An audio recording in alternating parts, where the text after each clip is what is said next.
খলিফা হযরত ওমর ফারুক রাদিয়াল্লাহু তাআলা আনহু জোরে জোরে চিল্লায় বলো মার। হযরত ওমর একদিন ছদ্মবেশে রওনা দিলেন, তখন খলিফা দেশ পরিচালনা করে হযরত ওমর ফারুক। উনি একদিন ছদ্মবেশে, ওনার জামার মধ্যে 22টা তালি। যিনি দেশের খলিফা, দেশের যিনি প্রধান, কোরআনকে ভালোবাসে আমার যুবক বাবারা শুনে নাও, এত ভালোবাসতেন কোরআন কি 22টা তালি যুক্ত কাপড় গায়ে দিয়ে চলে গেলেন, রওনা দিলেন, ছদ্মবেশে রওনা দিলেন, প্রজাদেরকে দেখার জন্য উনি রওনা দিয়ে গেলেন। যাইতে যাইতে মরু প্রান্তরে যাইতে হযরত ওমর ফারুক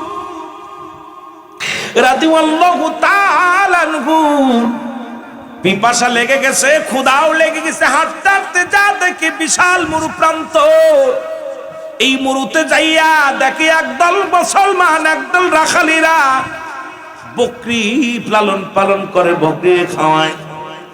সামনে যে সালাম দিলেন, তাদের মাথায় টুপি, দাড়িওয়ালা, পাগড়িওয়ালা। চিন্তা করলেন এরা মুসলমান নিশ্চিত, আমি ওমরও মুসলমান, ওরাও মুসলমান।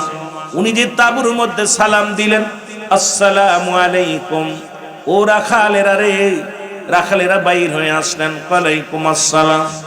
আমি পিপাসিত মানুষ, আমি একজন পথিক, তুমি যদি পারো তোমার অনুরোধ করি, তোমার বকরি থেকে এক পেয়ালা দুধ পান করাও আমাকে, এই দুধটুকু আমাকে পান করাও। একে লাগছে খিদা, 2 নম্বর হলো পিপাসায় বুকটা আমার ফেটে যায়। ও রাখাল, আমাকে একটু দুধ দাও। রাখাল বলে, ও পথিক, তোমার এত চিনি না, তবে শুনে নাও, শুনে নাও, শুনে নাও, এই বকরি থেকে এক পেয়ালা তো দূরের কথা, 1 ফোঁটা দুধ আমি দিতে পারবো না। আর একটু জোরে। হযরত ওমর ফারুক ডাকতে বলে, রাখাল, দুধ চাইলাম দিতে পারবা না, কারণটা কি বলো? বলে, তুমি শুনে রাখো, এই বকরির মালিক আমি না, এই বকরির মালিকের বাড়ি 30 মাইল দূরে, আমার থেকে 30 মাইল দূরে, আমি শুধু তার কর্মচারী। সুতরাং এই দুধ যদি আমি তোমাকে দিই, আমার মালিককে আমি ঠগায়া দিব, আমার মালিকের কাছে আমি মিথ্যাবাদী হয়ে যাব, আমানতের খেয়ানতদারি হয়ে যাব। পথিক শোনো, তোমার যদি দুধ খাইতেই হয়, যদি নিতেই হয়, এখান থেকে 30 মাইল দূরে যাইয়া আমার মালিকের ঠিকানা আমি দিচ্ছি, যা অনুমতি নিয়ে আসো। 1 পেয়ালা নয়, তোমাকে যত লাগবে ততই দেব, কিন্তু মালিকের হুকুম ছাড়া 1 পেয়ালা তো দূরের কথা, 100 টাক দুধ আমি দিতে পারবো না। জোরে বলো মারহাবা। কোরআনের আইন একটু বুঝে নাও, তারপরে আমি আলোচনায় যাই। ধীরে ধীরে আলোচনার মধ্যে আগাইব। কষ্ট হচ্ছে আপনাদের? আমরা কি করতাম? দিতেননি? আর দুর্নীতিবাজ, তার মানে কোরআন মানেন না। ওটা কি আপনার বাবার সম্পদ, আপনি দিবেন? সুরে সুরে দেশ গেছে বইরিয়া, জোরে বলেন ঠিক কিনা? হযরত খলিফা হযরত ওমর ফারুক রাদিয়াল্লাহু তাআলা আনহু ডাকতে বলে, পথিক রে, তোমার মালিক তো দেখছে না 30 মাইল দূরে, আমিও পিপাসায় বড় কাতর, ওখান থেকে অনুমতি আনতে যাইয়া নির্ঘাত মারা যাবো, এই চৈত্র নদীর মধ্যে মারা যাবো, মরু প্রান্তরে মারা যাবো। ওর সে ভালো তুমি একটু দুধ আমাকে দাও, তুমিও মুসলমান, আমিও মুসলমান, আমি একটু বাঁচবো খাইয়া, পিপাসা নিবারণ হবে। এবার রাখাল ডাক দে কয়, পথিক শোনো, তুমি কার রাজ্যে দাঁড়ায়া তুমি কথাগুলো বলতেছো জানো? এই রাজ্য পরিচালনা করে খলিফা হযরত ওমর ফারুক। তিনি সাধারণ কোনো মানুষ নয়, তিনি কোরআনের আইন চালু করেছে। সুতরাং তার গুপ্তচর যদি জানতে পারে আমি রাখালের গর্দান থাকবে না, সুতরাং উমরের রাজ্যে 2 নাম্বারই করা চলবে না। জোরে জোরে চিল্লায় বলা যাবে না মারহাবা। সত্য পথ চল, সত্য বল, সৎ পথে চল, ওরে আমার মন, সত্য বল, সৎ পথে চল, ওরে বোকাম কোন মাসা সত্যবাদীদের সঙ্গে চলো। কারা চলবে? আল্লাহ বলে ইয়া আইয়ুহাল্লাযীনা আমানু, ঈমানদার বিশ্বাসীরা। ঈমানদার কখনো ধোঁকাবাজকে বন্ধু বানাইতে পারে না, বেঈমানকে বন্ধু বানাইতে পারে না, সিটার বাটপারকে বন্ধু বানাইতে পারে না, গাঁজাখোরকে বন্ধু বানাইতে পারে না, মদখোরকে বন্ধু বানাইতে পারে না, জিনাখোরকে বন্ধু বানাইতে পারে না। ঈমানদারের বন্ধু হয় ঈমানদার। জোরে বলেন ঠিক কিনা? এই জন্য সত্য বল, সৎ পথে চল, ওরে আমার মন বল সত্য বল, সৎ পথে চল, ওরে আমার মনকে বলতেছে। কারণ এই মানুষের নফসে আম্মারা যদি কন্ট্রোল না হয়, এই মানুষটা তো চিরদিন পাপের মধ্যে থাকবে। শুধু নফসে আম্মারা কন্ট্রোল করতে হবে। সুন্দরী নারী দেখলে তাকাতে মন চায়, টাকা দেখলে ঘুষ খাইতে মন চায়, মাছ দেখলে মারতে মনে চায়। জোরে লোভ লালসা কাম ভাব এই মনগুলো বন্ধ করতে হলে নফসে আম্মারাকে আগে কন্ট্রোল করতে হবে। জোরে বলেন ঠিক কিনা? এ যুবক, দিলের কান্ডা লাগা শোনো। খলিফা হযরত উমর ফারুক ডাকতে বলে, ও রাখাল, এখানে তো কোনো খলিফার লোক নাই, উমরে ফারুকের লোক নাই, তোমার মালিকের লোক নাই, তুমি আমাকে এক পেয়ালা দুধ দাও। রাখাল বলে, তুমি একটা চোর। আল্লাহু আকবার বলে। রাখাল ডাক দে কয়, তুমি একটা চোর। হযরত উমরে ফারুক কান্দি, খলিফারে যদি চোর খাওয়া যায়, আপনাদের এমপি সাহেবরা যদি চোর বলি, সকাল বেলায় গ্রেফতার হতে হবে, ঠিক কি না? যদি আপনাদের মেম্বাররে চোর বলি, চেয়ারম্যানরে চোর বলি, কথা কয় না, ধরবেন নি? মফ সৃষ্টি করে একবারে আমার দুনিয়া থেকে বিদায় করে দিবেন। কারণ আমি যদি চোর বলি, যদি বাটপার বলি, মুসলমান বাংলাদেশে একটা সৃষ্টি হয়েছে, মফ সৃষ্টি। ওরে পকেট মার বানায়া, ধোকাবাজ বানায়া, চোর বানায়া জনমের তরে বিদায় করে দিতেছে। আজকে এই যে অবস্থা, বাংলাদেশের অবস্থা, আমার বাবারা আমার, এটা তো মুসলিম রাষ্ট্রে এটা মেনে নেওয়া যায় না, কখনো মেনে নেওয়া যায় না। যেখানে মানুষের দিলে কোনো দয়া নাই, মায়া নাই, সেই দেশে বর্তমান আমরা আছি। আল্লাহ যেন এই দেশকে রক্ষা করে, এই দেশের প্রতিটা নাগরিককে আল্লাহ যেন দয়া করে। জোরে বলুন আমিন। খলিফা হযরত উমর ফারুক গোপনে ডাকতে নিয়ে কয়, রাখাল শোনো, এ রাখাল শোনো, এই নাও 40টা মোহর আছে আমার পকেটে। কত? 40টা মোহর। এইটা নিয়ে তুমি আমার এক পেয়ালা দুধ দাও। আমার পকেট ভর্তি টাকা আছে, খোদার যন্ত্রণায় ছটফট করি। রাখাল রাগান্বিত হয়ে বলে, আমি তো মনে করেছিলাম তুমি একজন চোর, মুসলমান চোর, এখন দেখি তুমি একটা নামদারি মুসলমান মুনাফিক। তোমার মতো মুনাফিক আর দুনিয়ার মধ্যে নাই। হযরত উমর ফারুকের মতো মানুষ, যাকে খলিফা তাকে মুনাফিক বলে গালি দিলেন। এবার হযরত উমর ফারুক ডাক দেবে, রাখাল রে, তুমি আমারে চোর বললে মেনে নিলাম, কিন্তু আমাকে মুনাফিক বললা কেমন করে? এবার রাখাল ডাক দে কয়, ও প্রতীক শোনো, তোমার মতো মুনাফিক আমার নজরে পড়ে নাই, আমার মালিকও দেখছে না, হযরত উমর ফারুকও দেখছে না, উমরের কর্মচারীরাও দেখছে না। তুমি কি ভুলে গেলে তুমি কেমন মুসলমান? তোমার আমার মালিক যিনি, আসমান জমিনের মালিক যিনি, তিনি কি দেখছে না? সুতরাং তুমি একজন মুনাফিক মুসলমান, তুমি গোপনে আমারে ঘুষ দিতে চাও, তোমার মতো মুনাফিক মুসলমান তুমি দূর হয়ে যাও। হযরত উমর ফারুকের চোখ দিয়ে পানি বাইর হয়ে গেছে, দর দর করে পানিগুলো ছেড়ে দিছে। ডাকতে বলে, রব্বে কারীম,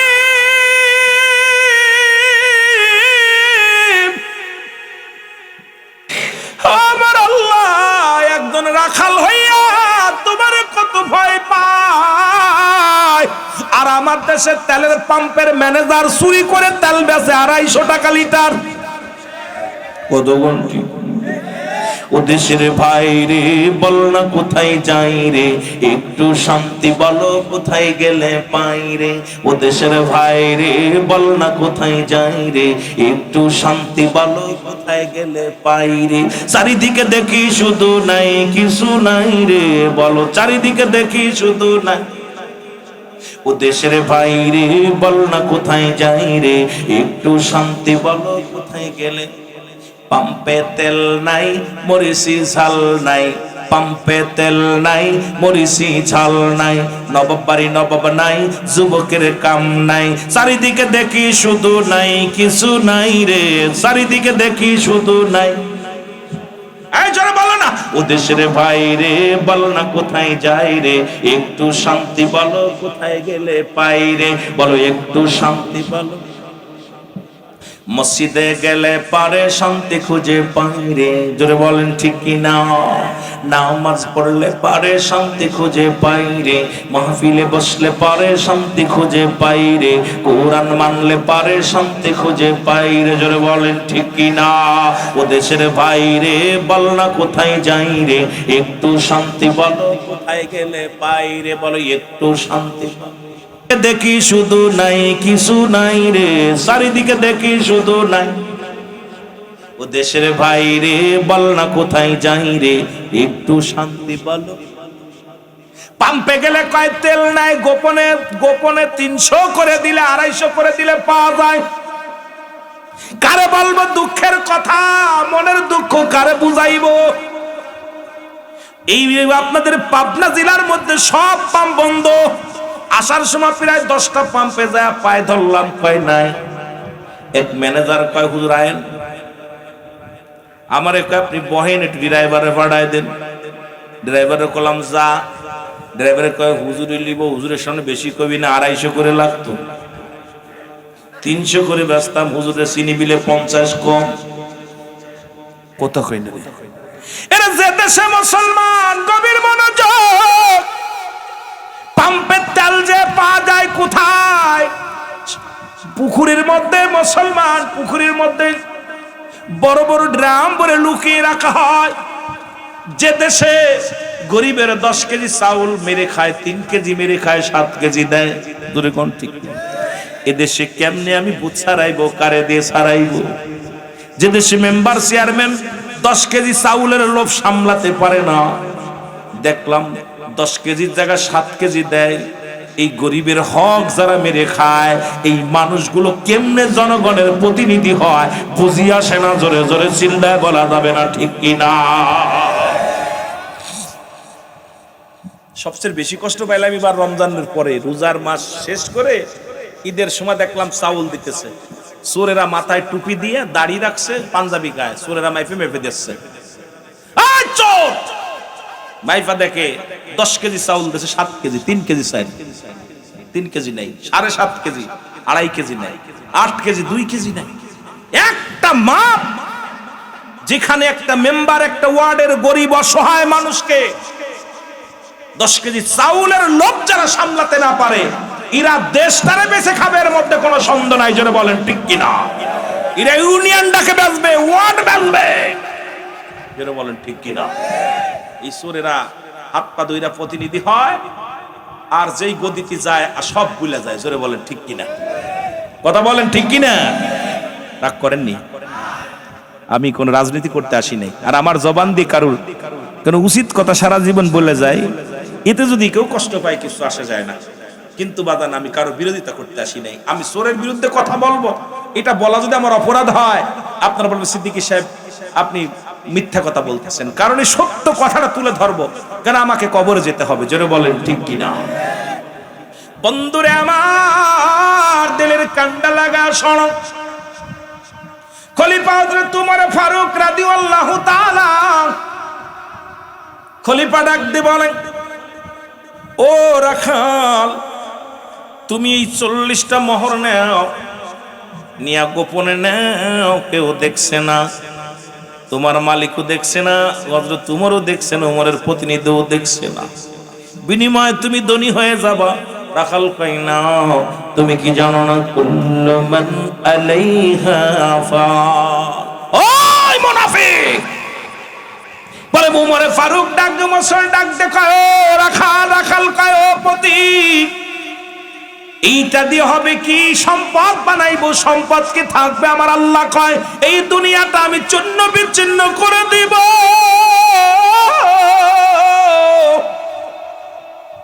আইরে ঘুষ খাইলা, সুদ খাইলা, ঘুষের টাকা দিয়া বাড়ি করলা, গাড়ি করলা, সম্পদের পাহাড় গল্লা। আল্লাহ কয় বান্দারে এই জমিনটা আমি রাখবো না, এই জমিনের মধ্যে যত মাটি আছে সব মাটিগুলো আমি পোড়ায়া তামা বানায়া দিব। এই জমিনের মধ্যে যত পানি আছে সব পানিগুলো পোড়ায়া আমি ছাই বানায়া দিব। যেদিন কিচ্ছু বলতে কিচ্ছু থাকবে না, সেদিন থাকবো শুধু আমি আল্লাহ। ও প্রতীক, উমরে তো চেনে নাই, কয় প্রতীক রে সেই রব্বে কারিমকে ভয় করো, যেদিন সব শেষ হয়ে যাবে থাকবে শুধু তোমার আমার আল্লাহ। কুল্লু মান আলাইহা, সব শেষ করে দিবে কে? প্রধানমন্ত্রী দিব? এমপি সাহেব? বাজান রে আমার গভীর মনোযোগ। উমর থরথর করে কাঁপন শুরু করলো। একজন প্রতীকের মুসলমান রাখালের কথা শুনে রাখাল ডাক দে, ও প্রতীক কি হবে এই 40টা মোহর দিয়া? আর আমাদের ঘুষ নেয় কেমনে? পকেট বইরা ঘুষ নেয়। এই যে ঘুষখোর, এই হারামখোর, এই হারামখোররা জীবনেও ভালো হবে না। হারাম খাইতে খাইতে ঘুষ খা, হারাম না হালাল? এ জোরে কর, আরো জোরে। সুদ খা, হারাম না হালাল? শুয়োরের গোশত খা, হারাম না হালাল? ওই ঘুষখোরকে ধরে ধরে শুয়োরের গোশত খাইতে হবে। ঘুষখোররা একটারও গরুর গোশত খাইতে দিতে হবে না, মশির গোশত খাইতে পারবে না, মুরগির গোশত খাবে না। ওদের পাট বইরা দিতে হইব, প্লেট বইরা দিতে হইব শুয়োরের গোশত। খাবি ঘুষ, খাবি সুদ, আর খাবি গরুর গোশত আর মুরগির গোশত। এটা চলবে না বাংলাদেশে। যারা বলেন ঠিক কিনা?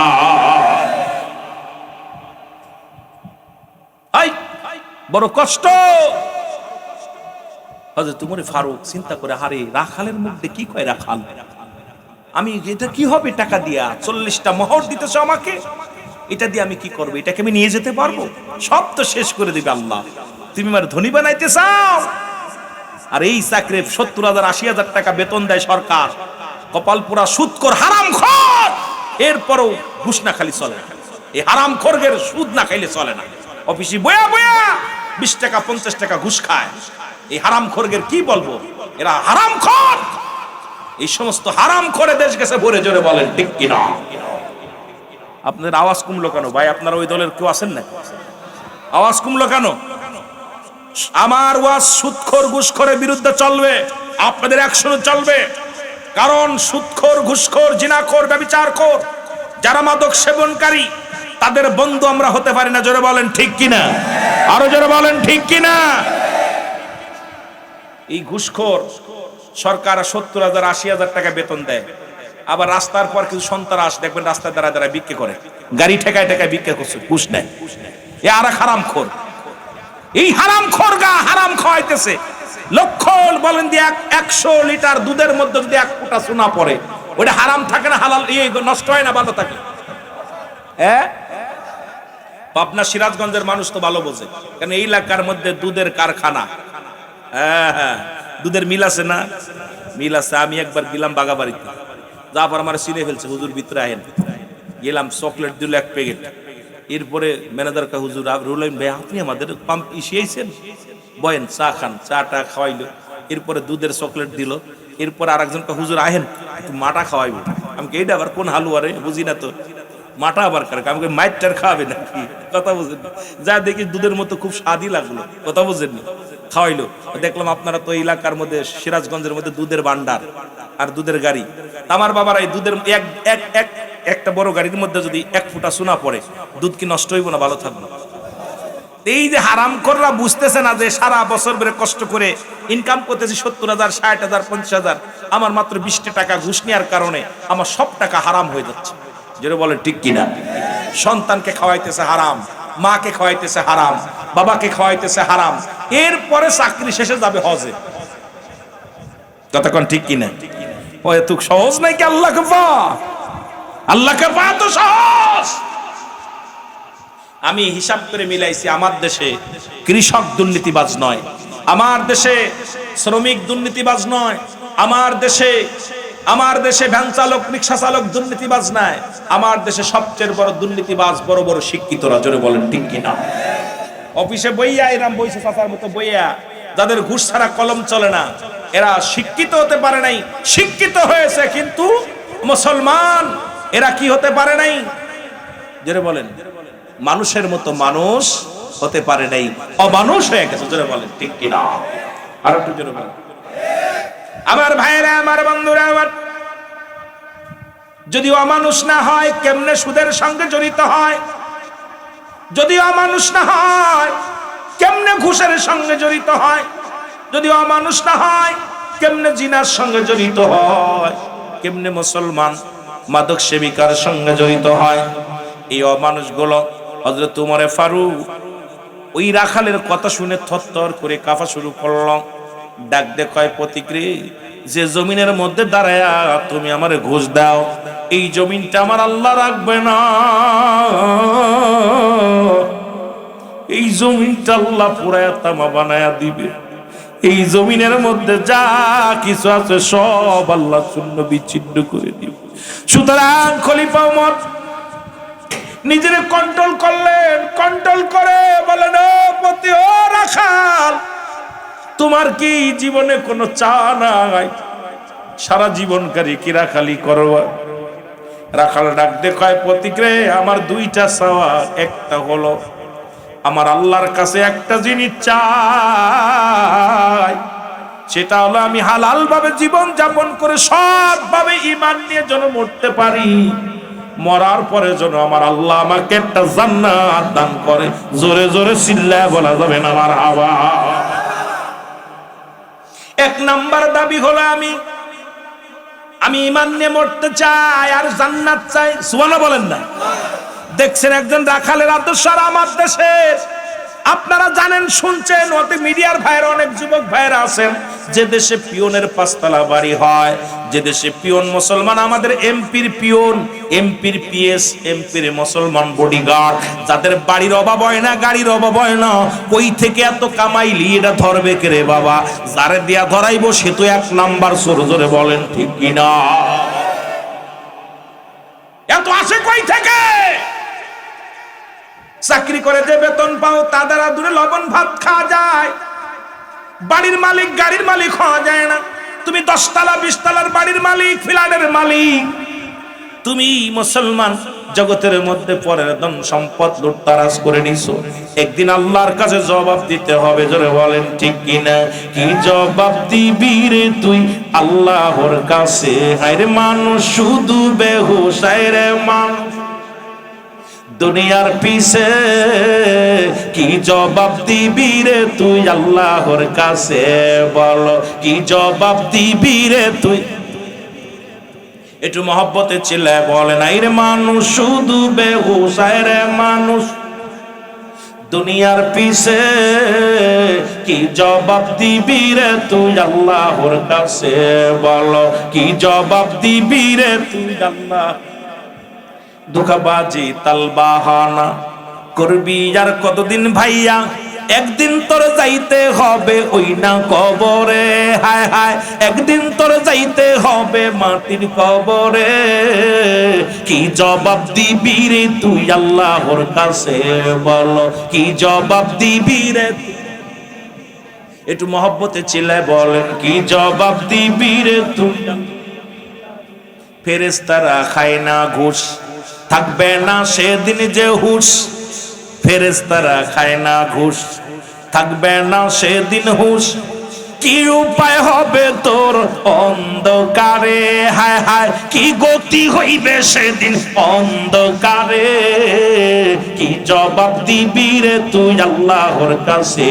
বলো কি জবাব দিবি রে? আরো জোরে বলেন, কি জবাব দিবি রে তুই আল্লাহ?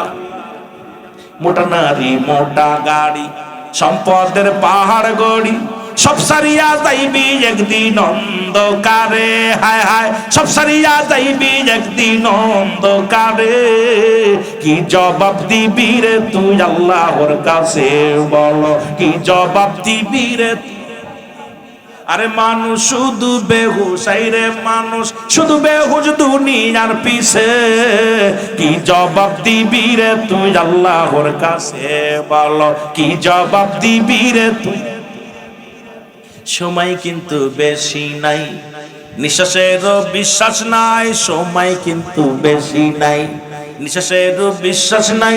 দম ফুরাইয়া গেলে, দম ফুরাইয়া গেলে কি উপায় হবে সেদিন, দম ফুরাইয়া গেলে কি উপায় হবে, কি জবাব দিবি রে তুই আল্লাহর কাছে বল, কি জবাব দিবি রে? এ মুসলমান গভীর মনোযোগ, প্রতীক ডাকতে বলে রাখাল,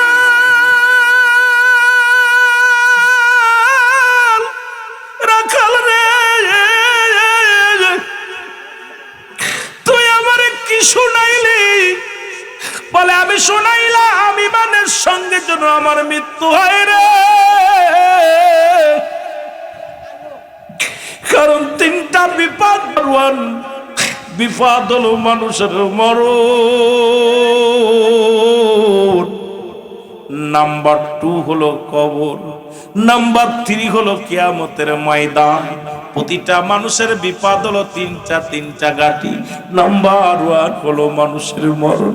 এই মরণের হাত থেকে বাঁচার মতো কোনো পথ নাই রে, মরণ থেকে পালানোর মতো কোনো পথ নাই। ও যুবক,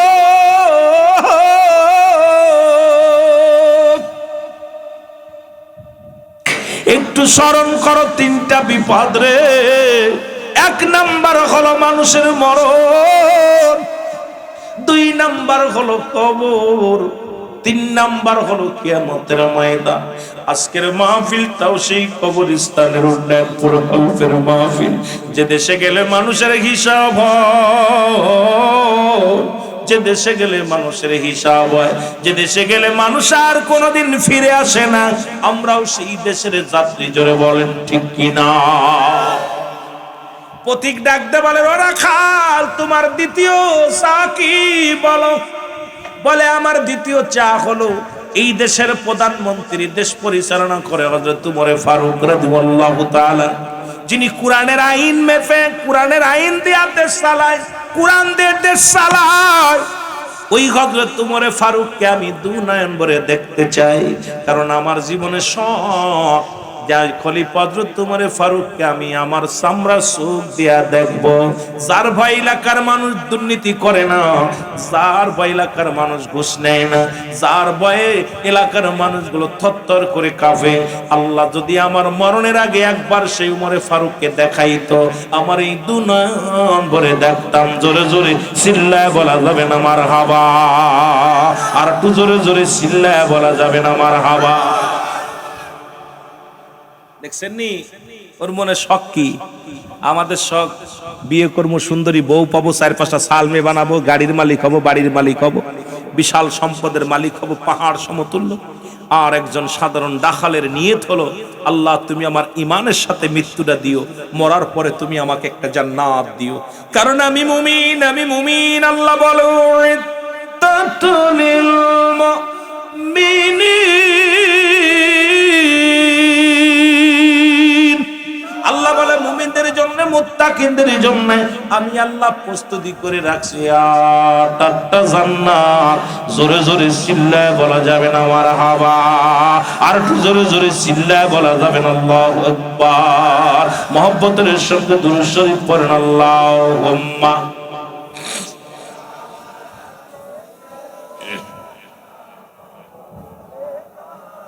আরো জোরে বলেন আলা আলি সাইয়্যিদিনা।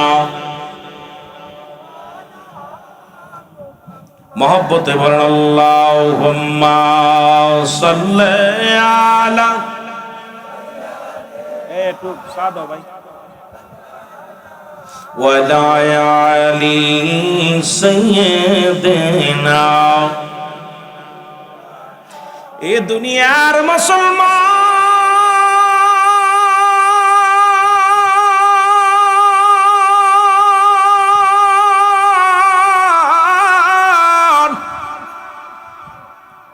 হযরত ওমর ফারুক রাদিয়াল্লাহু তাআলা ডাকতে বলে, রাখাল আমি তোমার জন্য দোয়া করি আল্লাহ যেন তোমারে জান্নাত দেয়।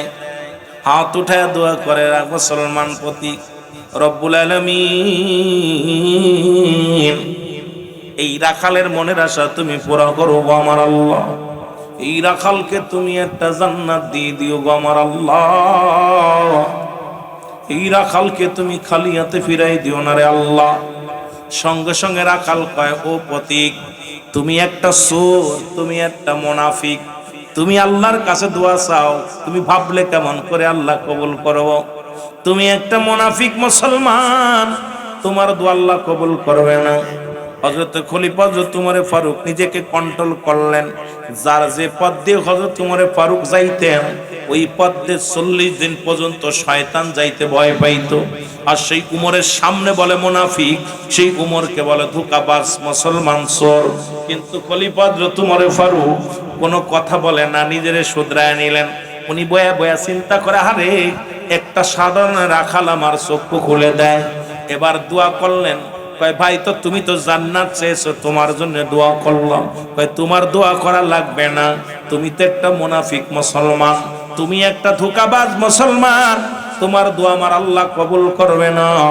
এবার দ্বিতীয়বার বললেন, ও ভাই তুমি আর কি চাইলা? উমরকে দেখতে চাইলা। তোমার একটা কথা বলি, তুমি শোনো, আমি প্রতীক হইয়া তোমারে জানায়া দিয়ে গেলাম, আগামী কাল ফজরের নামাজের ইমামতি করবে হযরত ওমর ফারুক রাদিয়াল্লাহু তাআলা। তুমি মসজিদে নববীর মধ্যে যাইবা, খলিফা হযরত ওমরকে তুমি চোখ দিয়া প্রাণ ভরে দেখে নিবা। জোরে বলেন মারহাবা। দেখছেন নি?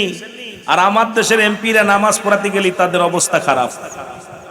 আমার দেশের যত চেয়ারম্যান আছে দাঁড়ায় প্রস্তাব করে, বয়া করতে পারে না। রাগ করেন না, জনপ্রতিনিধি হইছে, বোমা মারলে কোরআন বের হবে না, বোমা মারলে সূরা পারবে না, বোমা মারলে কোরআন বোঝে না, মন গড়া মতো চলে। এদের কইলে দোষ, না কইলেও বিপদ। চলে বলেন ঠিক কিনা? আমার ভাইরা, আমার বন্ধুরা, আমার গভীর মনোযোগ। খলিফা হযরত ওমর ফারুক ডাক দেখো, রাখাল তুমি আজকে ফজরের নামাজে যাইবা, হযরত ওমরের সাক্ষাৎ পেয়ে যাবা, সামনের কাতারে যে বসবা।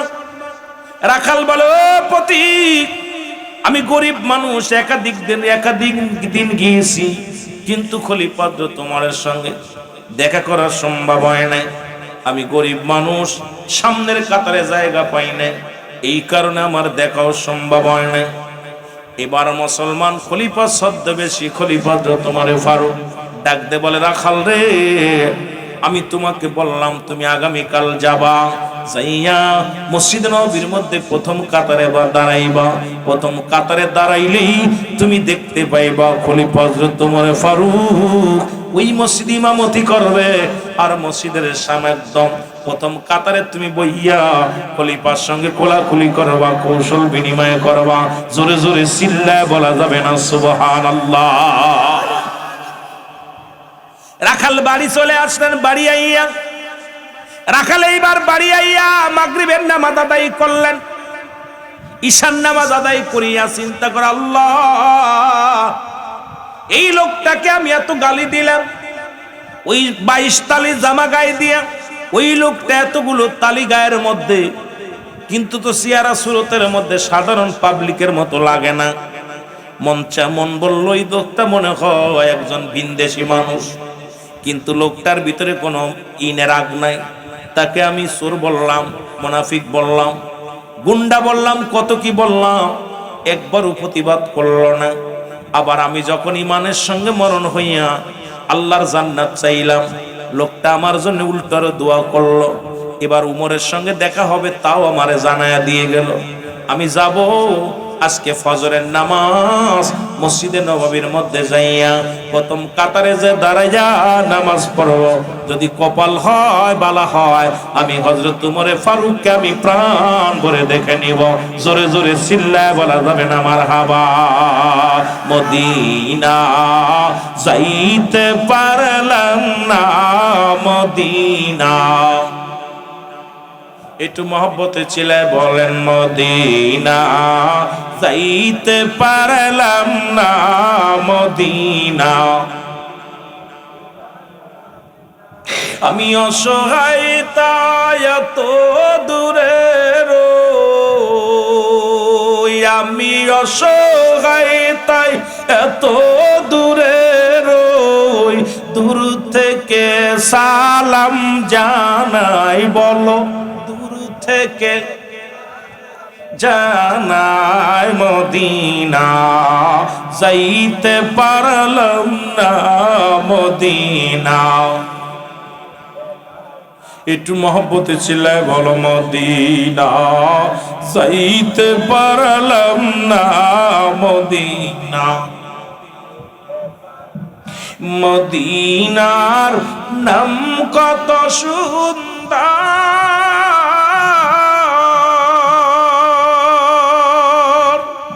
মদিনা কের সে অন্তর,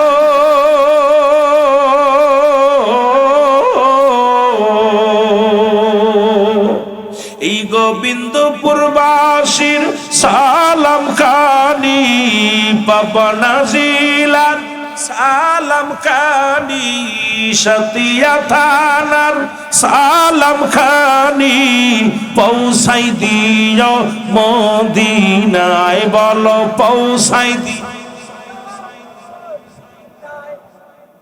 ও মদিনার পাগলারা বলেন মদিনা যাইতে পারলাম না মদিনা। আরো জোরে জোরে বলেন মদিনা যাইতে পারলাম না মদিনা। আমি অসহায় তাই এত দূরে রই, আমি অসহায় তাই এত দূরে রই, দূর থেকে সালাম জানাই বলো, দূর থেকে জানাই মদিনা যাইতে পারলাম না মদিনা। এ দুনিয়ার মুসলমান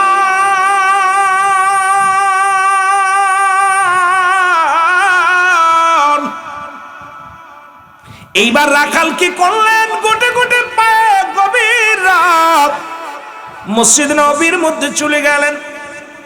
যাইয়া দেখে মসজিদে নববীর মধ্যে মিটমিট করে বাতি জ্বলে। একজন সামনের কাতারে দাঁড়ায় নামাজ আদায় করে, তখন আজান হয় নাই। চিন্তা করে এখন আজান হলো না, কে নামাজ পড়ে রে, যায় দেখি রে, যা পাশে বসলেন। এবার সালাম ফিরাইলেন। ও মুসলমান, সালাম ফিরাইয়া এই নামাজ পড়তেছিলেন হযরতে উসমান গনি রাদিয়াল্লাহু তাআলা। উনি তাহাজ্জুদের নামাজ পড়তেছে, একজন আল্লাহর নবীর খলিফারে মুসলমান শুনে নাও, নবীর সাহাবী ও যুবক বাবারা শুনে নাও। আর আমরা কেন নামাজের দাঁত দাঁড়ি না? খলিফা হযরতে উসমান গনি রাদিয়াল্লাহু তাআলা 2 রাকাত নামাজ ও মুসলমান নামাজের দাঁড়ায় দাঁড়ায় অনেকক্ষণ ধরে পড়তেছিলেন। আর ওই রাখাল যাইয়া পাশে বইলেন। এবার সালাম ফিরানো পর রাখাল দেখে পাশে বসে আছে। রাখাল জিগায়, আপনি কে গো? আপনারে তো চিনলাম না। এবার হযরত উসমান গনি রাদিয়াল্লাহু তাআলা বলে, ও ব্যক্তি, ও ভাই, আমিও তো তোমারে চিনলাম না, আগে পরে কোনোদিন তোমার মসজিদ আসতে দেখি নাই। রাখাল বলে, আমার বাড়ি এর থেকে 2 গ্রাম দূরে, আমি আইব কেমনে? এই মসজিদে আমি একাধিকবার এসেছি খলিফা হযরত উমর ফারুক রাদিয়াল্লাহু তাআলাকে দেখার জন্য। আমি গরিব মানুষ, কাপড় দামি না, টাকা নাই, আমি এই জন্য এই ভিড়ের মধ্যে যাইতে পারি নাই, দেখাও হয় নাই। কয়, তুমি কি খলিফা উমরকে দেখছো জীবনে? কয়, না দেখি নাই, বড় আশা করে আইছি, খোলা আজকে নামাজ পড়াবে কে আগে আপনার কাছে জানতে চাই। তো আমি জানি আজকের নামাজের ইমামতি করব, ফজরের নামাজের ইমামতি করবে খলিফা হযরত ওমর ফারুক রাদিয়াল্লাহু তাআলা আনহু। জোরে জোরে চিল্লায় বলা যাবে না মারহাবা।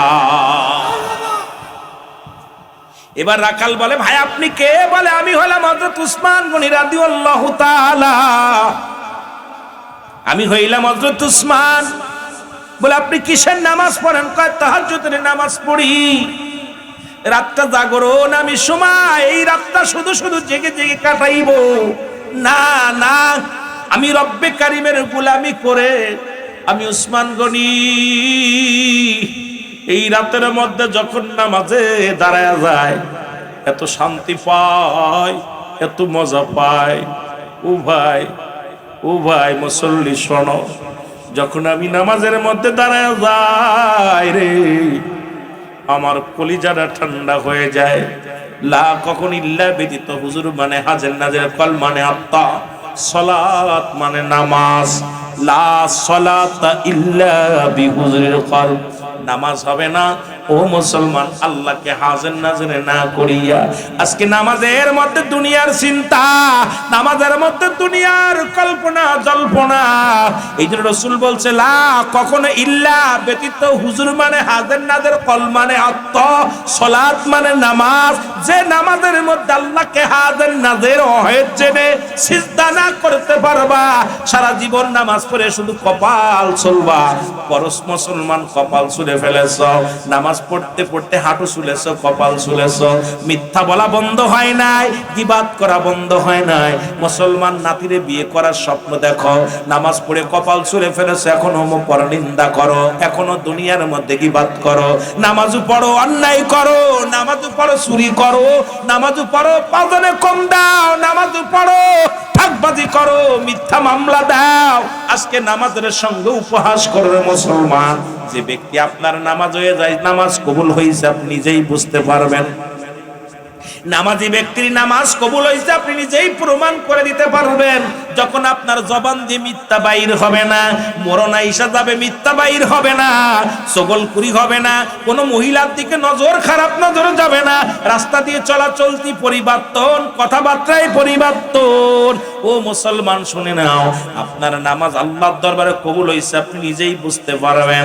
এখন নামাজও পড়েন, কপাল ছোলেন, আর দুনিয়ায় বদমাইশি কাজ ছাড়েন নাই, অন্যায় ছাড়েন নাই, গীবাত ছাড়েন নাই, জুলুম ছাড়েন নাই, মিথ্যা বলা বন্ধ হয় নাই, এখনো চগলখুরি বন্ধ হয় নাই। এই নামাজ শুধু আল্লাহর সঙ্গে ধোঁকাবাজি দাও, এই ধোঁকাবাজ মৌলবীদের অবস্থা কিয়ামতের ময়দানে কঠিন হয়ে দাঁড়াবে।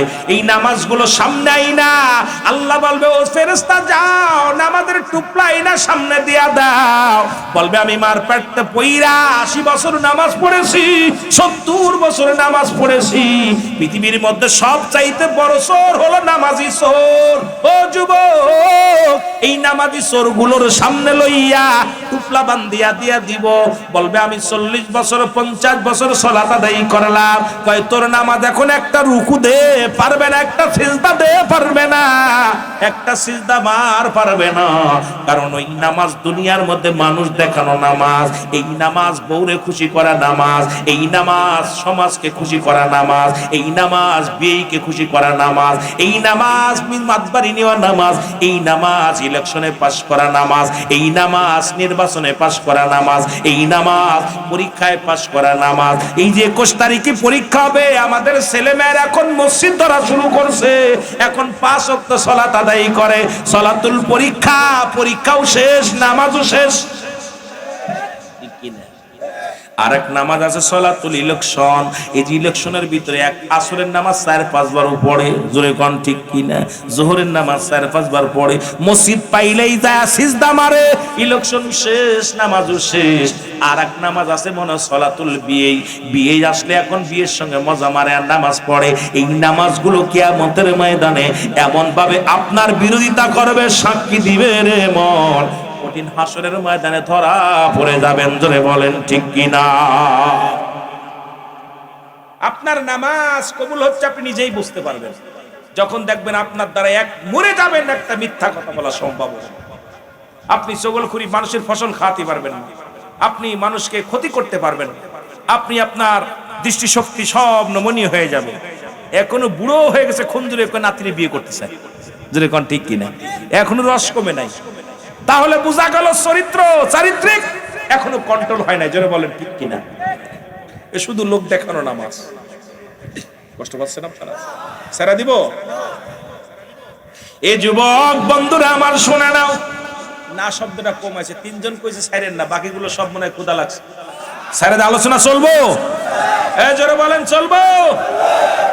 কত সময় কাম সারছে? কত রাত? সারা রাত। ফজরের নামাজ পড়তেন নি? জোরে বলেন পড়তেন নি?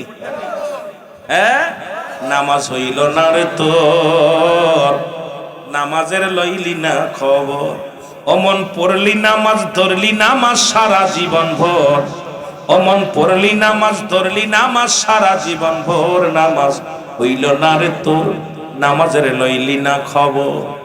মসজিদে আজান পড়িলে সবার আগে যাও, নামাজ শেষে বাইর হইয়া সুদের টাকা খাও, নামাজ হইল না রে তোর, নামাজের লইলি না খবর।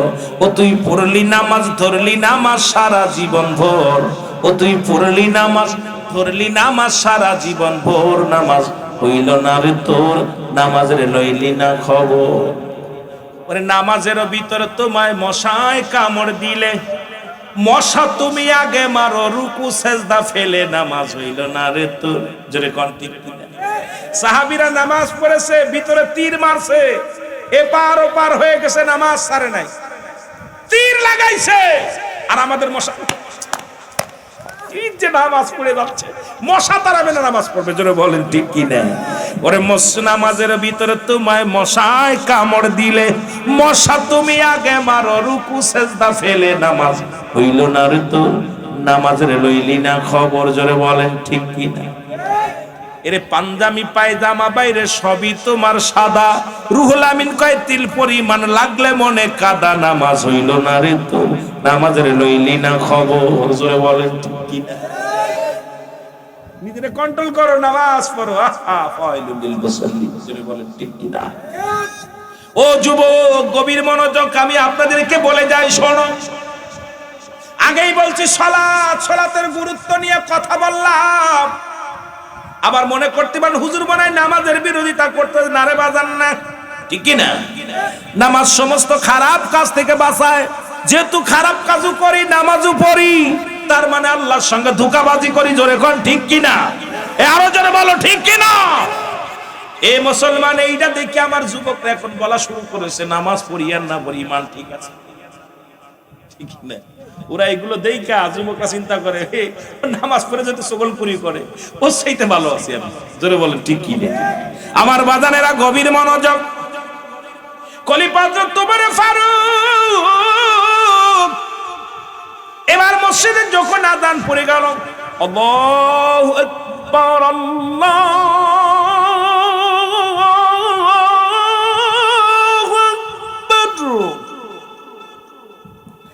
আল্লাহু আকবার,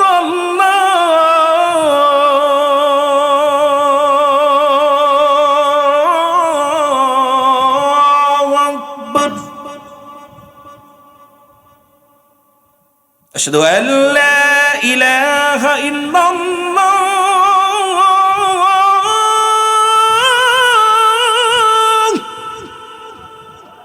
সব আযান দেয়া যাবে।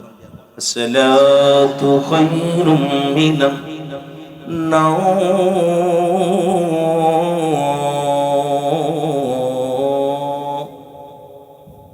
আল্লাহু আকবার, আল্লাহু আকবার, লা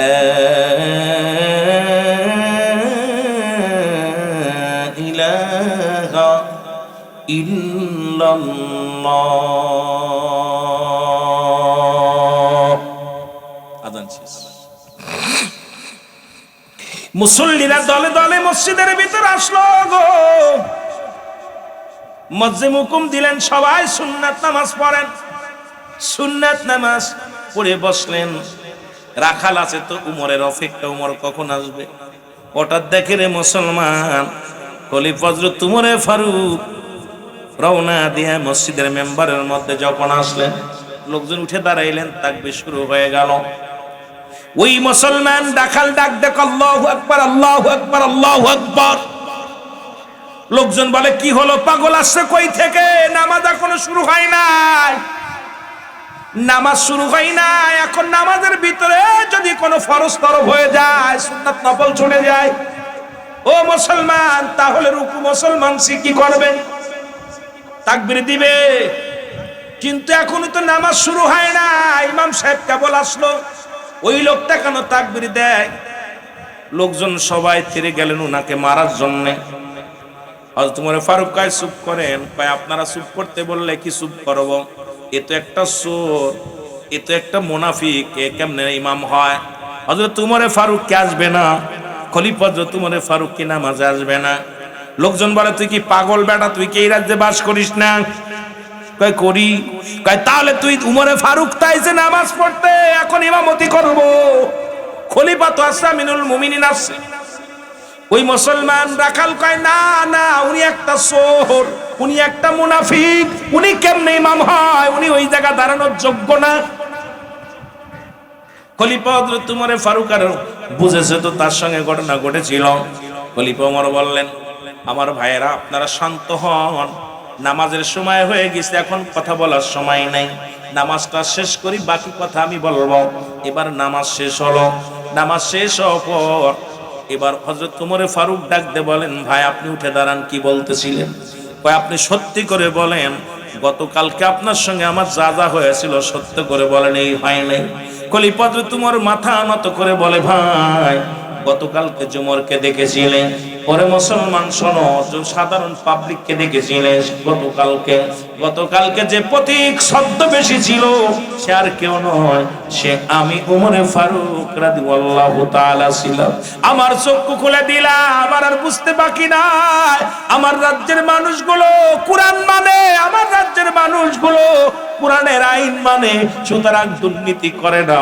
আমি উমর আমার নিজ চোখে দেখে এসেছি। সুতরাং তুমি এখন যাকে দেখছো, গতকালকেও যাকে দেখেছিলা সেই উমরই, আমি সেই প্রতীক, আমি খলিফা হযরত উমর ফারুক, আমি মুসলিম মিল্লাতের দ্বিতীয় খলিফা। জোরে জোরে চিল্লায়া বলা যাবে না মারহাবা। সঙ্গে সঙ্গে রাখাল বেহুশ হয়ে জমিনের মধ্যে পড়ে গেলেন। রাখাল হযরত উমর ফারুক বুকের মধ্যে টান দিয়ে নিলেন, টান দিয়ে নিয়া বুকের সঙ্গে টান দিয়ে নিয়ে কয়, রাখাল রে, 40টা মোহর তোকে দিলাম, যার লোভ করিস নাই, একমাত্র আল্লাহর জান্নাতের লোভ। রাখাল রে, আমি উমরকে বুঝিয়ে দিলি, আমি উমরকে শিখিয়ে দিলি, দুনিয়ার মধ্যে এই আসমান জমিনের মধ্যে যিনি আসমান জমিনের মালিক, তামাম পৃথিবীর মালিক রে রাখাল, সেই মালিকের কাছে ফিরে যেতে হবে। সুতরাং তুমি একজন সাধারণ রাখাল হইয়া দুর্নীতির আশ্রয় নেও নাই, তুমি একজন রাখাল হইয়া দুনিয়ার অর্থের পেছনে পড়ো নাই, দুনিয়ার কোন ঝামেলার মধ্যে পড়ো নাই। তোমার অন্তরে আমার আল্লাহর ভয়, যার দিলে নাই মৌলাদির প্রেম, তার সনে বাবরাই কোনা, যার দিলে নাই আল্লাহর প্রেম, তার সনে ভাব রাইখো না। ওরে তার সনে ভাব রাইখো না গো, তার সনে ভাব রাইখো না, যার দিলে নাই নবীজির প্রেম, তার সনে ভাব রাইখো না। জোরে বলো মারহাবা। একজন রাখাল হইয়া, আমার ভাইয়েরা, আমার বন্ধুরা, আমার এই জন্য কোরআন যতদিন থাকবে, কোরআনের আইন যতদিন থাকবে, কোরআন দিয়ে যদি দেশ পরিচালনা করা যায়, কোরআন দিয়ে যদি বাড়ি পরিচালনা করা যায়, কোরআন দিয়ে যদি সমাজ মুসলমান চালানো যায়, কোরআন দিয়ে যদি মুসলমান রাষ্ট্র পরিচালনা করা যায়, কোরআন দিয়ে যদি মুসলমান শুনে নাও, সমাজ পরিবর্তন করা সম্ভব। এই কোরআন একমাত্র সমাধান দিতে পারে, সত্য মিথ্যার পার্থক্য করে দিতে পারে। এই জন্য আল কোরআন এই পৃথিবীর মধ্যে আল্লাহ পাক দান করেছে গোটা মানব জাতির কল্যাণের জন্য। কিন্তু এই কোরআন মানবে না এক শ্রেণী লোক আছে, আল্লাহ কমিনান নাস, মানুষের মধ্যে ব্যাকুল, তারা বলবে আমার না, তার ঈমান আনছে বিল্লাহি, আল্লাহর প্রতি, অবিলাহ মিলা কিরাতের প্রতি বিশ্বাস স্থাপন করছে। ওমা হুম বিমুমিনিন, আল্লাহ এক শ্রেণী বেঈমান মুনাফিক আছে যারা, তারা বলবে মানুষের মধ্যে নাস শব্দের অর্থ হলো মানুষ। আল্লাহ কয় মানুষের মধ্যে একদল ধোঁকাবাজ, দাগাবাজ, বেঈমান মুনাফিক আছে, তাদের জন্য আমি আল্লাহ প্রস্তুতি করে রাখলাম উইদ্দাতুল কাফিরিন। আল্লাহ কয় কাফের বেঈমান মুনাফিকদের জন্য আমি আল্লাহ প্রস্তুতি করে রাখলাম ৭-৭টা জাহান্নাম। জোরে জোরে চিল্লায় বলা যাবে আল্লাহু আকবার। ভালো পথ আর খারাপ পথ কাদের জন্য রাখছে? এই মানুষগুলো ধোঁকাবাজ, বেঈমান, মুনাফিক। এই মুনাফিকদের জন্য স্থান রাখছে আল্লাহ জাহান্নাম। কিটা কিটা যাবেন একটু হাত উঠান দি দেখি, জাহান্নামে কিটা কিটা যাবেন? কেউ নাই, কাম সরছে। এ মুসলমান শুনে নাও, এই জন্য যদি সৎ পথে থাকো, নবীর আদর্শ মতো থাকো, এ যুবক, নবীর এক সাহাবী, পৃথিবীর সব চাইতে মুসলমান শুনে ইসলামের একজন শাসক, ইসলামের একজন প্রিয় ব্যক্তি, আল্লাহর প্রিয় ব্যক্তি। আমার বাবারা আমার, এই দুনিয়ার মধ্যে রাসূল তার অত্যন্ত ভালোবাসতেন, অত্যন্ত মায়া করতেন। মুসলমান এই সাহাবী, আমার প্রিয় সাহাবী, ও যুবক শোনো গো শোনো, হযরত হুযায়ফা রাদিয়াল্লাহু তাআলা আনহু, উনি হবেন এই হুনাইনের যুদ্ধের ১ নম্বরের সেনাপতি। লোকজন বললেন, হুজুর আপনি হুযায়ফার নামটা ঘোষণা করলেন, এই মজলিসের মধ্যে তো হুযায়ফা নাই। ও নবীর পাগলেরা, আল্লাহর পাগলেরা শুনে নাও, রাসূল বললেন আজকের যুদ্ধের ময়দানে সেনাপতি হবে হযরত হুযায়ফা। মারহাবা বলো, আর একটু জোরে বলো মারহাবা। ১ নাম্বার সেনাপতি। রাসূলের কাছে সাহাবীরা বলে, হুজুর যার নামটা আপনি ঘোষণা করলেন, উনি তো আজকে বিয়ে করতে গিয়েছে, নতুন বিবি সুন্দরী, মক্কা মদিনায় সবচেয়ে বড় সুন্দরী নারীর সঙ্গে তার বিবাহ। রাসূল একটা কাগজ নিলেন, কাগজের মধ্যে লিখে দিলেন, হুযায়ফারে আগামী কাল ফজরের নামাজ বাদে হুনাইনের যুদ্ধ অনুষ্ঠিত হবে, আমি তোমার নাম ১ নাম্বার সেনাপতি বানায়া দিলাম।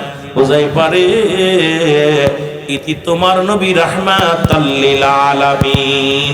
জোরে জোরে চিল্লায়া বলা যাবে না মারহাবা। রাসূল যখন লিখে দিয়েছে, যুবক হযরত হুযায়ফা চিঠিখানা পাঠিয়ে দিলেন। হুযায়ফার সঙ্গে বিবির সঙ্গে বিবাহ হয়ে গেছে, শুধু আনুষ্ঠানিকতা বাদ, এখন শুধু দোয়া করে বিবির হাতে তুলে দিবে। এমন সময় চিঠিখানা আসলো হুযায়ফার হাতে। হুযায়ফা যখন চিঠিখানা হাতের মধ্যে নিয়ে দেখে রে রাহমাতুল লিল আলামিনের চিঠি, চিঠির মধ্যে লেখা, হুযায়ফা রে আগামীকাল ফজরের নামাজ বাদে হুনাইনের যুদ্ধ অনুষ্ঠিত হবে, এই যুদ্ধের ১ নাম্বার সেনাপতি আমি তোমারে বানায়া দিছি, ইতি তোমার নবী রাহমাতাল লিল আলামিন। জোরে জোরে চিল্লায় আরেকবার বলা যাবে না মারহাবা।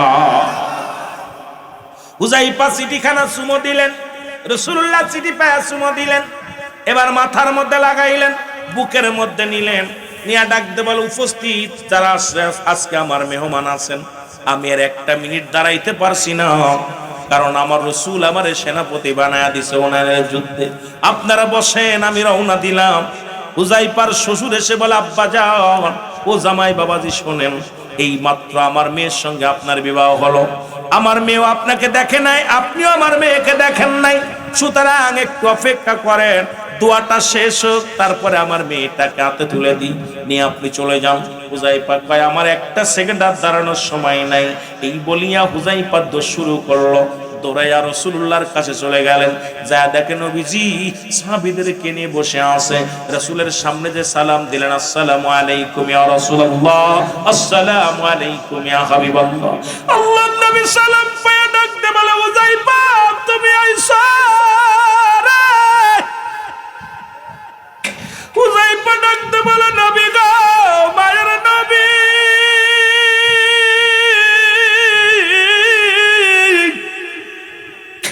আমি আপনার কদমের মধ্যে হাজির হয়ে গেছি।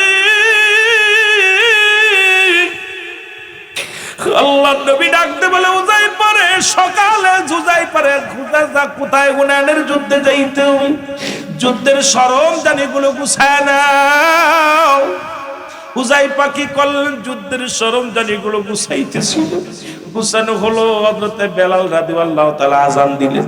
মসজিদে আযান দিল, নবীজি মসজিদে ইমামতি করলেন। আমার নবীজি ইমাম। আমার নবী নামাজ শেষ করে সাহাবীদেরকে নিয়ে বসলেন। এমন সময় একটা চিঠি আসলেন। এই চিঠিটা হুযায়ফার হাতে আসলেন। এই চিঠির মধ্যে লেখা আছে, প্রাণের স্বামী, জীবনে কোনোদিন আমি কোনো পুরুষের মুখ দেখি নাই। স্বামী রে, আমি আপনার বিবি, আপনি আমাকে দেখেন নাই, আমি আপনাকে দেখি নাই। আয় রে বিবি, আয় আয় স্বামী আয়, একটা বারের জন্য তোমাকে আমি দুনয়ন ভরে দেখবো রে আমার স্বামী। আমার স্বামীর আয়, একটু প্রাণ ভরে তোমারে দেখবো। চিঠির উত্তর দিলেন, বিবি রে, তুমি আমার পিছনে ডাইকো না। তোমার রূপ যৌবন দেখে হয়তো মায়ার জালে পড়ে যেতে পারি রে বিবি। আমার রাসূলের প্রেম থেকে তুমি সরানোর চেষ্টা করো না। যদি বেঁচে থাকি দেখা হবে, না হয় কিয়ামতের ময়দানে দেখা হবে রে বিবি। এবার চিঠিখানা আবার নিয়ে চলে আসলেন। আর একটা চিঠি আসলেন। চিঠির মধ্যে লিখে দিলেন, স্বামী রে, আমি আপনাকে কোনো প্রেম বিনোদন করব না, কারণ আমি জানি আল্লাহ রাসূল ইতিপূর্বে যতগুলো সাহাবীর নাম ঘোষণা করেছে যুদ্ধের ময়দানে, একের অধিক যত সাহাবীর নাম ঘোষণা করেছে, সবাই মুসলমান শহীদ হয়ে গেছে। আমার বিশ্বাস আপনি যেতে এক নাম্বার সেনাপতি, আপনার পরে আরো দুজন আছে রে স্বামী, নির্ঘাত আপনি মারা যাবেন। আমার স্বামী, আপনি নির্ঘাত মারা যাবেন। স্বামী রে, নির্ঘাত আপনি শাহাদাতের পেয়ালা পান করবেন। হায় রে স্বামী, আয়, আমি একটু নয়ন ভরে থাকবো, একটু আপনাকে দেখে আমি প্রাণ জুড়াইব, যেন কিয়ামতের ময়দানে আপনাকে চিনে নিতে পারি, আপনি আমার স্বামী। হায়, একটু দেখি। চিঠির উত্তর দিলেন, না না, সম্ভব নয় রে বিবি। যতক্ষণ পর্যন্ত আমি তোমার সময় দিব, সেই সময়টুকু আমি রহমতের নবী রাহমাতাল লিল আলামিনের কদমে কাটায়া দিব। জোরে জোরে চিল্লা বলা যাবে না মারহাবা, আর একটু জোরে জোরে চিল্লা বলা যাবে না মারহাবা। এ আমার ভাইরা, আমার বন্ধুরা, আমার তৃতীয় আরেকখান চিঠি আসলেন, তিনখানা পত্র আসলেন। রাসূলুল্লাহ এবার খেয়াল করলেন, খেয়াল করে ডাকতে বলে, হুযায়ফা রে, ও হুযায়ফা, তোমার কাছে তিনটা চিঠি আসলো। কিসের চিঠি? আর তিনবারই ফেরত গেল। একজন ব্যক্তি তিনবার আসলো, আবার তিনবার বিদায় নিল। হুযায়ফা বলে, ইয়া রাসূলুল্লাহ, ইয়া হাবিবাল্লাহ, মক্কার সবচাইতে সুন্দরী নারী আমি বিয়ে করেছি নবী গো। ইয়া রাসূলুল্লাহ, ইয়া হাবিবাল্লাহ, আমি আমার বিবিকে দেখি নাই, বিবিও আমাকে দেখি নাই। ইয়া রাসূলুল্লাহ, ইয়া হাবিবাল্লাহ, যখন এই চিঠিখানা পাইলাম, আপনি হুনাইনের যুদ্ধে এক নাম্বার সেনাপতি আমারে বানায়া দিয়েছে। ইয়া রাসূলুল্লাহ, পৃথিবীর সবচাইতে বড় উপহার আমি হাতে পাইছি নবী গো।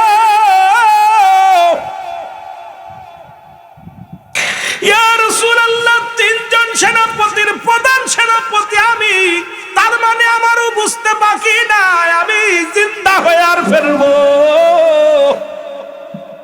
আমি এই যুদ্ধের ময়দান থেকে জীবিত হয়ে ফেরবো নবী গো।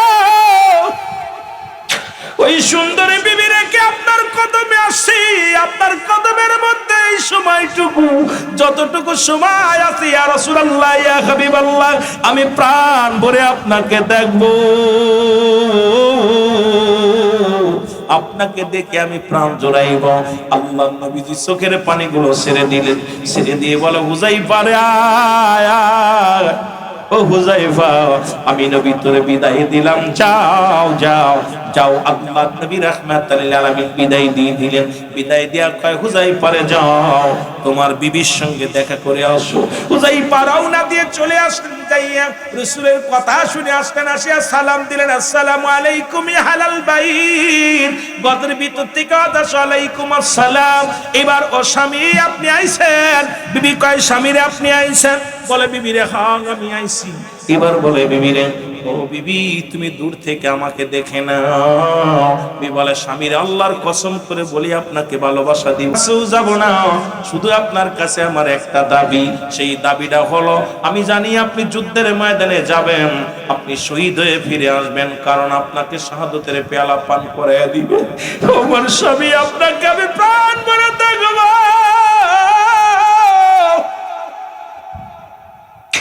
আমি জানি দুনিয়ার মধ্যে আমার স্বামীকে আর জীবনে পাবো না। শুধু একটা মাত্র দাবি, ও আমার স্বামী আমি ওযু করে আসি, উত্তম রূপে 2 রাকাত নামাজ আদায় করব। আপনার সঙ্গে আমি কোনো ভালোবাসা দিব না, আপনার কাছেও যাব না। দুজন পাশাপাশি দাঁড়াইয়া 2 রাকাত নামাজ পড়ব। রাসূলের সাহাবী হযরত হুযায়ফা রাদিয়াল্লাহু তাআলা দাঁড়াইলেন।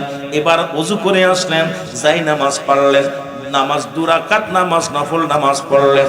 পড়িয়া এবার ডাক দে হুযায়ফার বিবি ডাক দে বলে স্বামী আপনার কাছে আজকে দাবি, আমি হাত উঠাইব, আপনি শুধু আমিন শব্দটা ব্যবহার করবেন।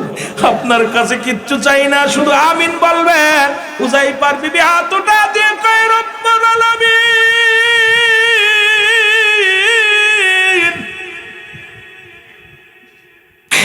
তুমি ইব্রাহিমকে করছো দয়া, আগুনে ফেলিয়া গো মওলা, আগুনে ফেলিয়া আমারে নি করবা দয়া। আল্লাহ স্বামীরে ফিরায়া গো আল্লাহ আমারে নি করবা তুমি দয়া।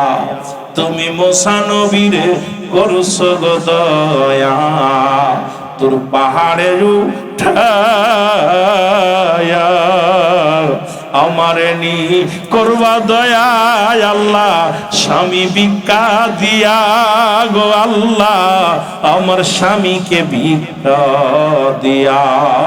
তুমি ইউনূস নবীরে করছো গো দয়া, তুমি মাছের তে খাওয়াইয়া আমারে নি করবা দয়া। আল্লাহ আমার স্বামীকে ফিরাই আগো আল্লাহ আমার স্বামীকে ফিরাই। তুমি আদম নবীকে করছো দয়া, কত না কান্দাইয়া আমারে নি করবা দয়া।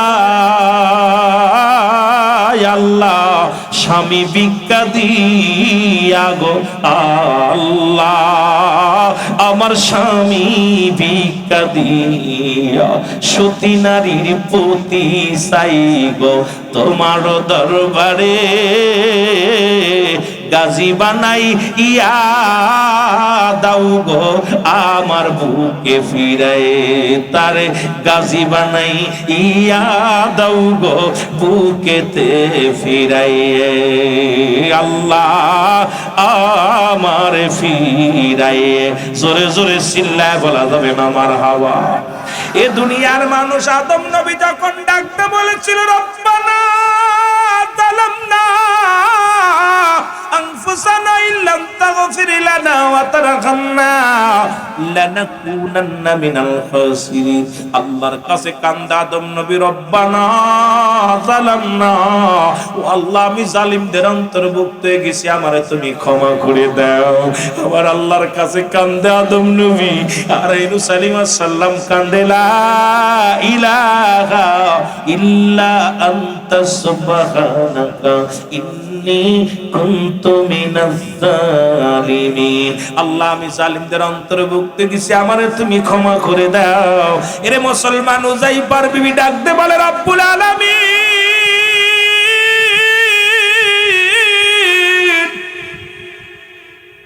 তো আমি জানি আমার স্বামী শহীদ হয়ে যাবে, শাহাদাতের পেয়ালা পান করব।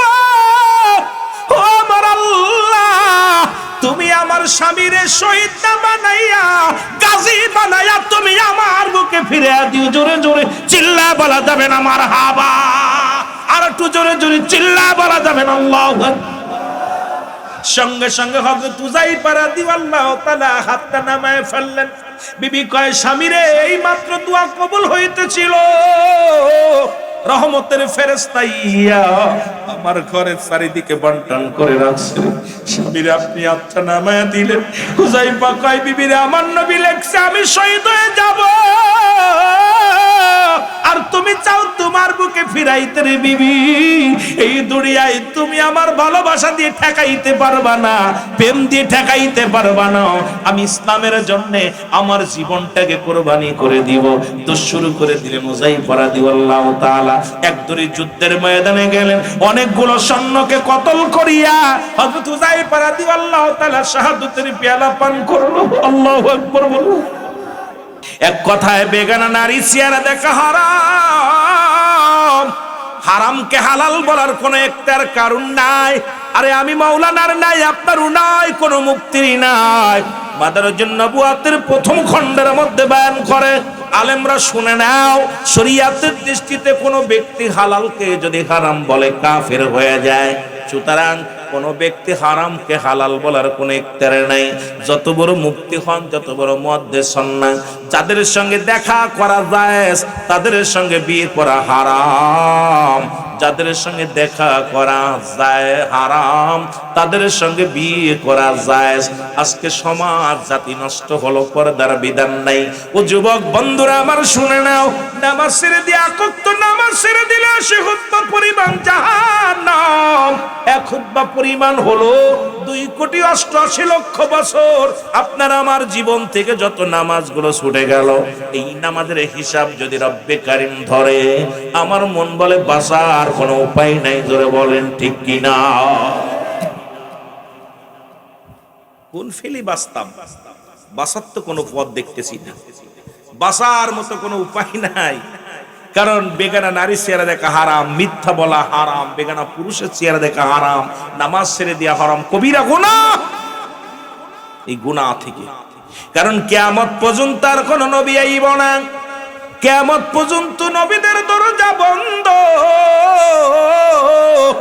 কিয়ামত পর্যন্ত যুবক দিলের কান্ডা লাগা শোনো, কিয়ামত পর্যন্ত নবীদের দরজা বন্ধ, কিয়ামত পর্যন্ত তওবার দরজা খোলা। আল্লামা কুতুবী রাহমাতুল্লাহ বায়ান করে, দুনিয়ার মানুষ শুনে নাও, এত গুনাহ করলা, এই গুনার বোঝা মাথায় লইয়া যদি কোনো ব্যক্তি, ও যুবক শোনো গো, ওই জান্নাতের বাগান খানাকে ধরে খাস তওবা করে, আল্লাহ বলে ডাক দেয়, আল্লাহ রাব্বুল আলামিন বান্দার জীবনের সব গুনাহ মাফ করে দেয়। জোরে বলেন সুবহানাল্লাহ। আর একটু জোরে। তাহলে মাহফিলে বৈশাল্লাহ আপনার লস। আরো জোরে সত্যি নি, মাহফিলে বসে লাভ না লস। আসার কারণে সগীরা গুনাহ ছোট গুনাহ মাপ। এখানে বইয়া খাস তওবা করে আল্লাহ বলে যদি ডাক দেয়া যায়, কারণ মানুষের আসার সিরিয়াল আছে, যার কোনো সিরিয়াল নাই। দেখা যায় বাবা জিন্দা, সন্তান দুনিয়ার মধ্যে নাই।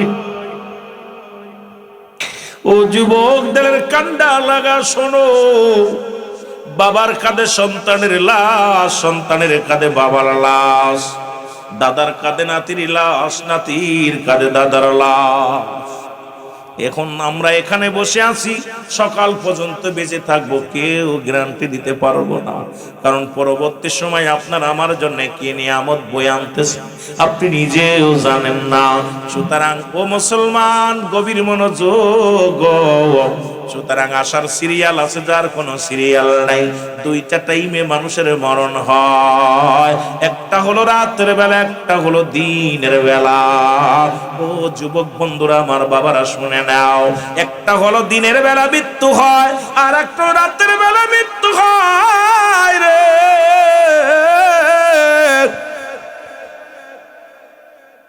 দিন শুরু করেছি, মৃত্যু বরণ করি নাই। দিন শুরু হলো যুবক আমার বাবারা শোনো, দিনের শুরু হলো ফজর বান্দা। ফজরে 2 রাকাত সুন্নাত নামাজ তুমি আদায় করলা, সঙ্গে সঙ্গে তুমি হয়ে গেলে আমার রাসূলের প্রেমিক।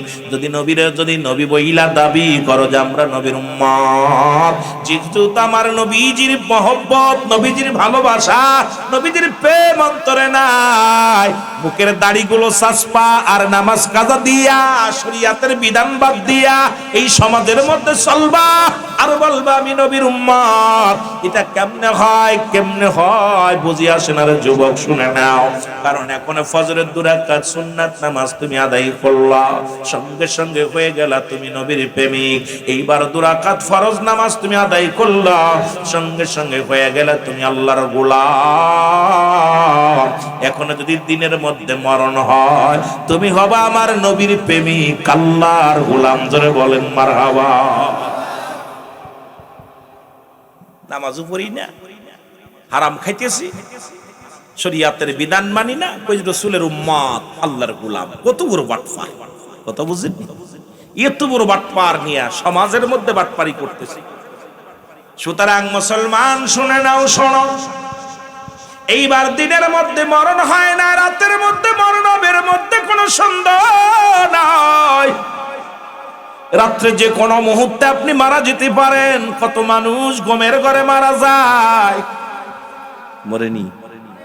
কত মানুষ খাবার খাইতে যে মারা যায়, কত মানুষ মুসলমান ফাটতে যে মারা যায়, গাড়ির মধ্যে মারা যায়। কেউ কি জানতো ও মুসলমান, কেউ কি জানতো পাটুরিয়া ঘাটে মুসলমান ফেরি ঘাটে উঠতে যাইয়া গাড়ির মধ্যে সব যাত্রী নিয়ে তলিয়ে যাবে, পানির মধ্যে চলে যাবে? ভাবতেও পারে নাই, কখনো ভাবতে পারে নাই। ওরে মালাকুল মউত ফেরি ঘাটে আয়া বয়ে আসে আপনার অপেক্ষায়। সুতরাং যেখানেই লেখা আছে যে হালাতে যখন মৃত্যুর হুকুম হয়ে যাবে, সঙ্গে সঙ্গে আপনি পড়ে যাবেন। সুতরাং কোনো মস্তানি করে লাভ নাই। যুবক বন্ধুরা আমার, রাত্রে শুরু হলো মাগরিব।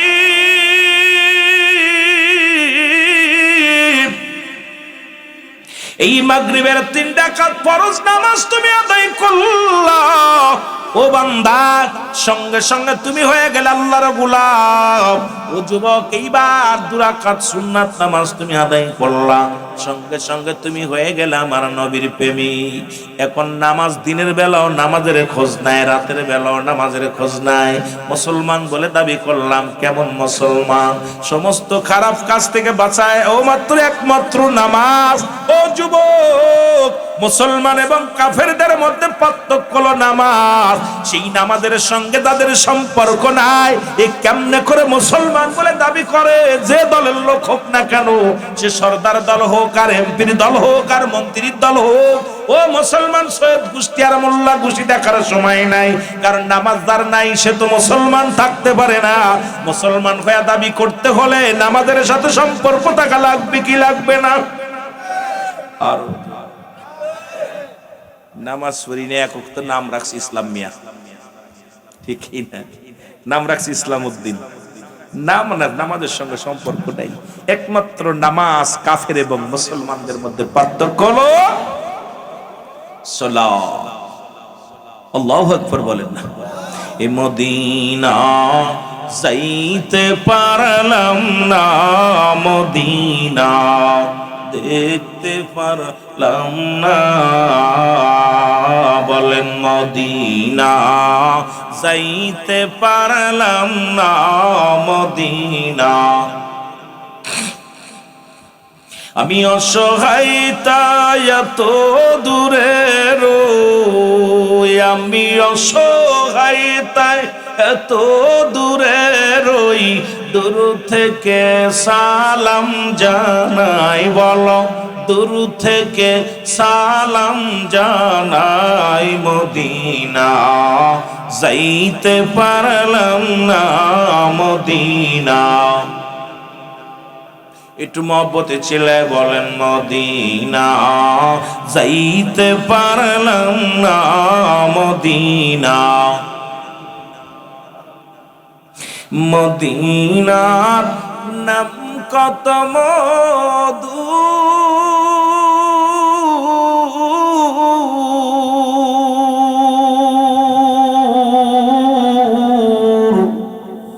মদিনা আর যে কত দূর,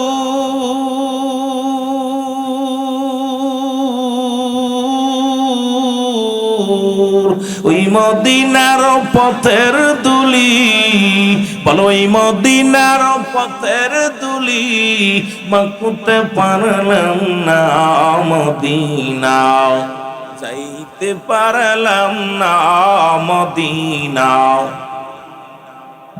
একটু মহব্বতে ছিলে বলেন মদিনা যাইতে পারলাম না, মদিনা। আমি অসহায় তাই এত দূরে রই, আল্লাহ অসহায় তাই এত দূরে রই, শুধুই সালাম জানাই, বলো শুধুই সালাম জানাই, মদিনা যাইতে পারলাম না, মদিনা। আরো জোরে জোরে চিল্লায় বলা যাবে না, মদিনা যাইতে পারলাম না, মদিনা। এ দুনিয়ার মুসলমান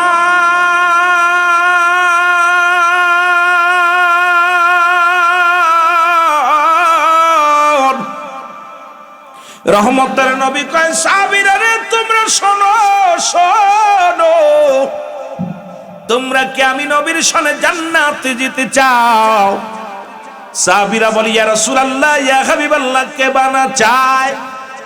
নবীজি বললেন সাহাবীরা শোনো, যে ব্যক্তি 5 ওয়াক্ত নামাজ 5 ওয়াক্ত সালাত সময় মতো আদায় করতে পারবে, আমি নবী কথা দিলাম, আমি নবী জবান দিলাম, আমি রাসূল তার হাত ধরে জান্নাতে নিয়ে যাব। এখন আমিও আপনাদের কাছে বলতে চাই, ও গোবিন্দপুরের বাবারা, আল্লাহর নবীর সঙ্গে কে কে জান্নাতে যেতে চান একটু হাত দুইটা দেখায়া দে। জোরে জোরে বলো মারহাবা, আর একটু জোরে বলো। মদিনার নবী কামলিওয়ালাকে ভালোবাসতে হবে, আল্লাহর গোলামি করতে হবে। ও গোলাম দিলের কান্না লাগা শোনো, রাসূলের সাহাবী নাম হলো আব্দুল্লাহ, তৎকালীন জামানার মধ্যে সব চাইতে গরিব, এত গরিব 2টা কাপড় কেনার মতো টাকা ছিল না। আজকে আপনারা কত মন শত মন পেঁয়াজ পেয়েছেন, ধান পাবেন। ও মুসলমান, পাট উঠাইবেন, কৃষক যারা আছেন, ব্যবসা যারা করেন, চাকরি যারা করেন, এমনও গরিব নাই। আমার মন বলে এই গোবিন্দপুর জমিনের মধ্যে এমন গরিব আছে, কারণ সবাই কাল্লা যদিও ধনী বানান নাই, তবে এমন গরিব নাই যে 1 টুকরা কাপড় কেনার টাকা নাই রে মুসলমান। শুনে নাও, এই আব্দুল্লাহ নামের সাহাবী রাসূলের পিছে সালাত আদায় করে বাড়ি আসলেন। আজকে অনেক মা বোনেরা মাহফিলে বইছো, ডাকতে বলে আমার স্বামী, ও আমার স্বামী গো, আল্লাহর নবী কি ওয়াজ করছে একটু বলেন। আজকে আপনারা যারা ওয়াজ শুনতেছেন, যাদের বিবি আসে নাই, যদি বাড়ি যাওয়ার পর বলবে আপনি তাবারক দিছেন মাহফিলে, বলবে বক্তার সুর কেমন, বক্তার বাড়ি কই, কিন্তু একবার ওকে জিগাইবো আমার স্বামী রুহুল আমিন সাহেব কি ওয়াজ করছে, দিক নির্দেশনা কি কথা বলছে, আমলের কথা বলছে, একটু বলো, কোরআন থেকে কি বললো একটু শোনাও। কিন্তু না না, আগে বলবে তাবারক দিছেনি, ওখানে কোনো মেলা বইছিল নি, বলার জন্য কি একটা চকলেট আনতে পারো নাই, আমার জন্য কি কোনো বাদাম আনতে পারো নাই। আমার মা বোনেরা গভীর মনোযোগ দিয়া শোনো। আব্দুল্লাহর বিবি ডাক দিয়ে কয়, স্বামী আমার নবী কি ওয়াজ করছে বলো গো। আব্দুল্লাহর বিবি যখন ডাক দিছে, আব্দুল্লাহর বিবি বলা পর আব্দুল্লাহ আনসারী ডাক দিয়ে কয়, ও বিবি আমার নবী ওয়াজ করছে যদি কোনো ব্যক্তি 5 ওয়াক্ত সালাত 5 ওয়াক্ত নামাজ সময় মতো আদায় করতে পারে, আল্লাহর নবী তার হাত ধরে জান্নাতে নিবে। জোরে বলো মারহাবা, আর একটু জোরে বলো মারহাবা। বিবি ডাক দিয়ে কয়, স্বামী আপনি আমার স্বামী, আমি আপনার বিবি, জীবনে দামি কাপড় চাই না, দামি পোশাক চাই না, বাড়ি চাই না, আমার ঘর দরজা কিছু চাই না রে স্বামী। আপনি আমাকে একটু সুযোগ করে দিবেন, আমিও যেন 5 ওয়াক্ত সালাত 5 ওয়াক্ত নামাজ সময় মতো আদায় করতে পারি। আপনিও যাবেন নবীর হাত ধরে জান্নাতে, আমিও যেন আমার নবীর সঙ্গে জান্নাতে আপনার হাত ধরে মদিনাওয়ালার সঙ্গে জান্নাতে যেতে পারি। জোরে বলো মারহাবা। কি দেখছেন? আর আমাদের বিবিগুলো চাই কি? সাহাবীদের বিবিগুলো কি চায়? রাসূলুল্লাহ নামাজ শেষ করে, যুবক নামাজ শেষ করার পর প্রতিদিন নবী সালাম ফিরে, আসসালামু আলাইকুম ওয়া রাহমাতুল্লাহ, আসসালামু আলাইকুম ওয়া রাহমাতুল্লাহ। সালাম ফিরায়া যখন পিছনের দিকে তাকায়, রাসূলুল্লাহ দেখতে পায় আনসারী আর মসজিদের ভিতরে নাই রে। আল্লাহর নবী ডাক দিয়ে বলে, আমার সাহাবীরা রে, আমার আনসারী কই? সাহাবীরা বলে, ইয়া রাসূলুল্লাহ, ইয়া হাবিবাল্লাহ, আপনার আনসারী হয়তো দুনিয়ার কোন প্রেমে পড়েছে, দুনিয়ার কোন প্রেম পথে পড়ে গেছে। আমার নবীকে আমি নিজেই খবর নিব। রাসূলুল্লাহ নিজেই ঘরে গেলেন, যা সালাম দাস, আসসালামু আলাইকুম ইহালাল বাই, আসসালামু আলাইকুম ইহালাল বাই। ভিতর থেকে কোনো আওয়াজ আসে না, সালামের জবাব আসে না। আল্লাহর নবী মনে কষ্ট পাইয়া রওনা হয়ে গেলেন, ফিরে আসলেন। পিছন থেকে সালামের উত্তর দাও, আলাইকুম আসসালাম ইয়া রাহমাতুল লিল আলামিন গো, ওয়ালাইকুম আসসালাম, ওয়ালাইকুম আসসালাম রাহমাতাল লিল আলামিন, ওয়ালাইকুম আসসালাম ইয়া রাসূলুল্লাহ, ওয়ালাইকুম আসসালাম ইয়া হাবিবাল্লাহ, ওয়ালাইকুম আসসালাম ইয়া রাহমাতাল লিল আলামিন। জোরে জোরে চিল্লায়া বলা যাবে না মারহাবা। আল্লাহর নবী ডাকতে বলে, আনসারী তুমি 3 বার সালামের জবাব দিলাম, তার মানে আর বুঝতে বাকি নাই তুমি সালাম শুনেছিলে, 3 বারই শুনেছিলে, উত্তর দাও নাই। নবীজি বলা পর আনসারী বলে, ইয়া রাসূলুল্লাহ, ইয়া হাবিবাল্লাহ, আপনার সালাম আমি কানে শুনেছিলাম, উত্তর দিতে কেন দিই নাই? এই কেনর জবাব আমি আপনারে কেমনে দিব নবী গো? যদি একটু দয়া করে আমার বাড়িতে যাইতেন, আমি বলতে পারতাম কেন আমি সালামের জবাব দিই নাই। আল্লাহর নবী আনসারীরে, চলো তাড়াতাড়ি চলো। কেমন নবী গো, কেমন নবী, মায়ার নবী, কেমন নবী? এমনি কি নবীকে বলছে বায়ানাত, উত্তম ব্যবহার, উত্তম আখলাক। মক্কা মদিনার মানুষ বলতো আল আমিন, সত্যবাদী। আরে এমন নবীজি, এই রহমতের নবী রওনা হয়ে চলে গেলেন। আনসারী বাড়িতে যাইয়া দরজা খুলে দিছে, দেখতে পাইরে ভিতরে বসা একটা গর্ত খোঁড়া। আল্লাহর নবী বলে, আনসারী রে, তোমার ঘরের ভিতরে এত বড় গর্ত খোঁড়া কেন? আনসারী বলে, ইয়া রাসূলুল্লাহ, ইয়া হাবিবাল্লাহ, নবী গো, মায়ার নবী শোনেন, ও মায়ার নবী শোনেন। যখন আপনি আমাকে যখন সালাম দিয়েছিলেন, আমি তখন ওই গর্তের ভিতর উলঙ্গ অবস্থায় ছিলাম। নবী কয়, তুমি কি বলতে চাও? বলে, হুজুর, যখন আপনি আমারে সালাম দিয়েছিলেন তখন আমি এই গর্তের ভিতর উলঙ্গ অবস্থায় ছিলাম। নবী বলে, কি শোনাও? বলে, ইয়া রাসূলুল্লাহ, ইয়া হাবিবাল্লাহ, নবী গো, আমাদের স্বামী স্ত্রী মিলায় এক টুকরা কাপড় যখন মসজিদে আজান দেয়, আমার সঙ্গে সঙ্গে মসজিদে যায় জামাতে হাজির হয়ে যায়। আবার নামাজ শেষ করে, সালাম শেষ করে আমি এক দড়ি বাড়িতে আসি। বাড়ি আসিয়া ওই গর্তের মধ্যে প্রবেশ করি। যতক্ষণ পর্যন্ত আমি মসজিদে থাকি ততক্ষণ পর্যন্ত আমার বিবি উলঙ্গ অবস্থায় থাকে। আর যখন আসিয়া ভিতরে আসিয়া গর্তের মধ্যে ঢুইকা কাপড়টা খুলিয়া আমার বিবির হাতে দিয়ে আমার বিবি নামাজে দাঁড়ায়া যায়। ইয়া রাসূলুল্লাহ, ইয়া হাবিবাল্লাহ, আমার এমন সামর্থ্য নাই যে আমি 2 টুকরা কাপড় কিনবো। এই এক কাপড়ে স্বামী স্ত্রী দুজন নামাজ আদায় করি। আমার নবী ডাকতে বলে, আনসারী রে, ও আনসারী, আয় আমার বুকে আয়। আমি নবী কথা দিলাম রে, ইয়াউমাল কিয়ামতের ময়দানে তোমাদের স্বামী স্ত্রী দুজনকে আমি নবী জান্নাতে লইয়া যাব। জোরে জোরে চিল্লায় বলা যাবে না মারহাবা? আর একটু জোরে জোরে চিল্লায় বলা যাবে না আল্লাহু আকবার? আমি এখন জানতে চাই, আপনাদের এলাকার মধ্যে গোবিন্দপুরের জমিনে এমন কোন গরিব মানুষ আছে যার এক টুকরা কাপড় আছে?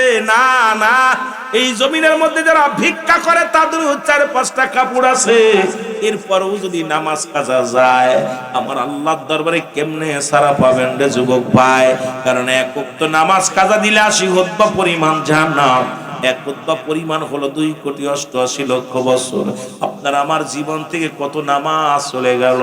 আজকে এই নামাজের হিসাবটা যদি রব্বে কারীম ধরে, আমার মন বলে বাসার মতো কোনো গতি নাই। জোরে জোরে চিল্লায় বলা যাবে না, ঠিক কিনা? মহব্বতের সঙ্গে দুরূদ শরীফ পড়েন, আল্লাহুম্মা। ফ্যানটা বাতাস সেদিকে আসে না, আগায় দাও না বাবা।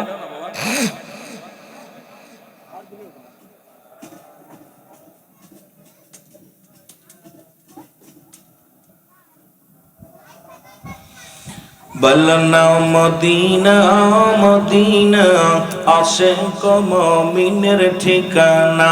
বলনা মদিনা মদিনা, আশিক মুমিনের ঠিকানা। একটু জোরে জোরে চিল্লায় বলো মদিনা, একটু মহব্বতে চিল্লায় বলো মদিনা মদিনা, আশিক মুমিনের ঠিকানা।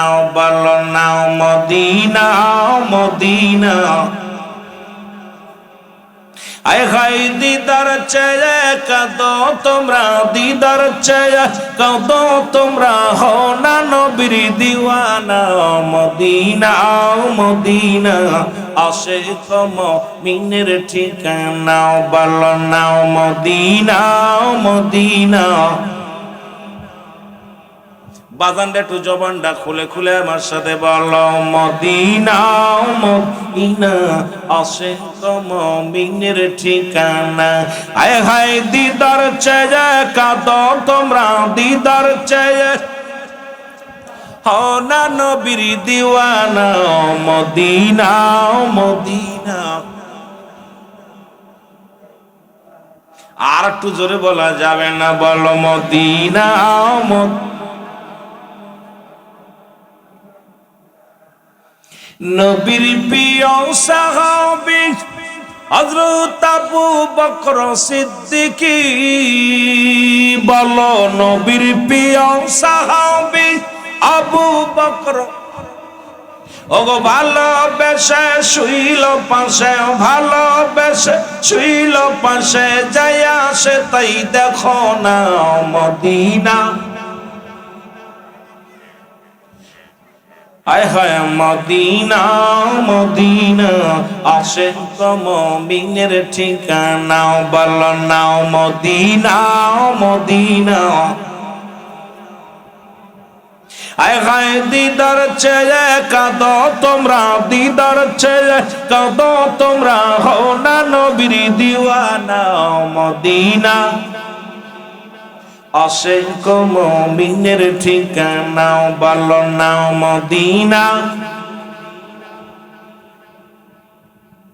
জালালউদ্দিন সুয়ুতি ৭৫ বার দেখল নবীজি, বলো জালালউদ্দিন সুয়ুতি ৭৫ বার দেখল নবীজি। ওরে এতবার দেখিয়াও নবী, এতবার দেখিয়াও নবী, তৃষ্ণা তাহার মেটে না মদিনা। মহব্বতে বলো মদিনা মদিনা। আয় হায় দিদার চেয়ে কাঁদো তোমরা, দিদার চেয়ে কাঁদো তোমরা, হও না নবীর দিওয়ানা মদিনা। অসংখ্য মুমিনের ঠিকানা বলো না মদিনা।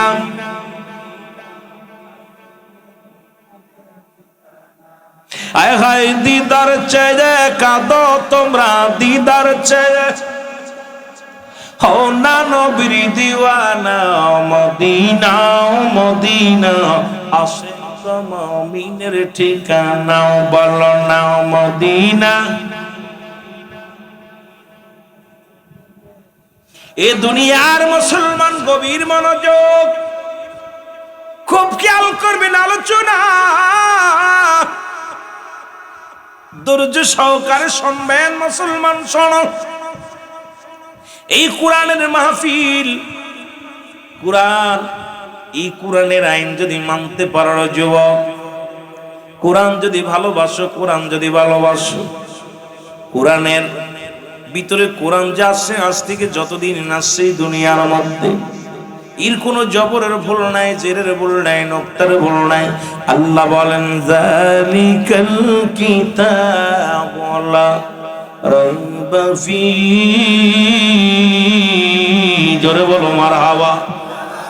কোনো সন্দেহ নাই কোরআনের মধ্যে। কার কার সন্দেহ আছে একটু হাত উঠাই দেখাও। কোরআনের ভিতরে কোনো আয়াতের ভুল নাই, কোনো জবরের ভুল নাই।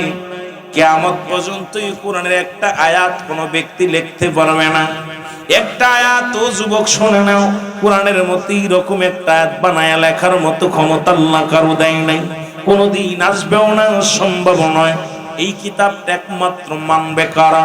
সব মানুষ মানবে না। আল্লাহ বলে হুদাল্লিল মুত্তাকিন, একমাত্র হেদায়েত প্রাপ্ত বান্দারা যারা এই দুনিয়ার মধ্যে, একমাত্র হেদায়েত প্রাপ্ত বান্দা যারা এই কোরআনের আইন মানবে, তারা কোরআন বুঝবে, তারা কোরআনের বিধান মানবে, তারা এই কোরআনকে তারা বুঝবে, কোরআনকে তারা মানবে।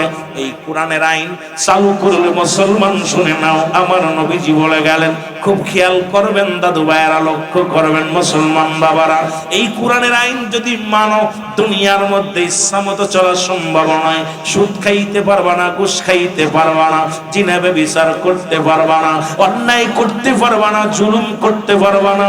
এই মুসলমান বাবারা আমার, এই দুনিয়ার মধ্যে তোমার মন গড়া মতো চলতে পারবা না। আল্লাহর বিধান মেনে রাসূলের সুন্নাত তরিকায় তোমার চলা লাগবে রে মুসলমান।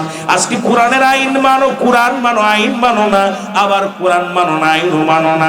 আজকে কোরআনের বিধান, কোরআন একমাত্র সংবিধান যেটা পারে একমাত্র পৃথিবীর শান্তি দিতে, মানুষকে সত্যের পথ নিয়ে দেয়, সত্যের গুমরাহি মানুষকে ফিরাইয়া দিনের পথে আনতে পারে একমাত্র আল কোরআন। সেই কোরআনের এত দাম, কোরআনের এত মান, কোরআনের এত সম্মান, জোরে জোরে চিল্লায় বলা যাবে না মারহাবা।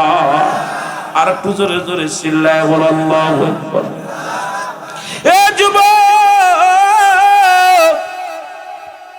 এই কোরআনের আইন যদি মানতে চাও, কোরআনের বিধান যদি মানতে চাও, আল্লাহর নবী বলে গেলেন, আমি যখন থাকবো না, আমার পরে দাঁড়াইবে কে? আমার স্থান দখল করবে কে?